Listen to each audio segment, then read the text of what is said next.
સુરતની પૂણા પોલીસને મોટી સફળતા મળી છે। બિહારના બાઢ વિસ્તારમાં હત્યા અને આર્મ્સ એક્ટ મુજબ 3 જેટલા ગુનામાં સંકળાયેલા આરોપીની સુરત પોલીસ દ્વારા ધરપકડ કરવામાં આવી છે।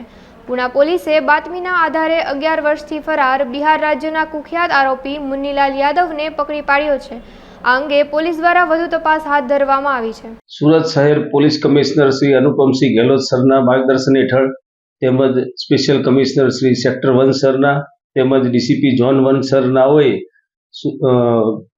પૂણા પોલીસ સ્ટેશન વિસ્તારમાં બનેલ ગુનાઓ શોધી કાઢવા અને વોન્ટેડ આરોપીઓ પકડવા માટે સૂચના કરેલ હોય પૂણા પોલીસે 11 વર્ષથી બિહાર રાજ્યના પટણા જિલ્લાના બાઢ પોલીસ સ્ટેશનમાં ગેરકાયદેસર મંડળી રચી ખૂન કરવાનો તેમજ ગેરકાયદેસર મંડળી રચી ખૂનની કોશિશ કરવાનો તેમજ આર્મ્સ એક્ટનો એમ 3 ગંભીર પ્રકારના ગુનામાં 11 વર્ષથી વોન્ટેડ આરોપી જે પોતે બિહાર છોડી અને સુરત શહેરમાં છુપાયો હોવાની પૂણા પોલીસ સ્ટેશનના ઇન્સ્પેક્ટરશ્રીને તથા સર્વેલન્સ ટીમને બાતમી હકીકત મળતા તેને પકડી પાડેલ છે અને આરોપીઓને પૂછપરછ કરતા તે બિહારના પટણા જિલ્લાના બાઢ પોલીસ સ્ટેશનમાં rioting with murder with arms act તેમજ rioting with attempt to murder with arms act અને એક આર્મ્સ એક્ટ એમ 3 પ્રકારના ગુનામાં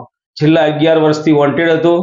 બિહાર રાજ્ય પોલીસને આરોપી બાબતે જાણ કરવામાં આવે છે અને બિહાર પોલીસ આરોપીનો કબજો લેવા માટે ટૂંક સમયમાં આવનાર છે।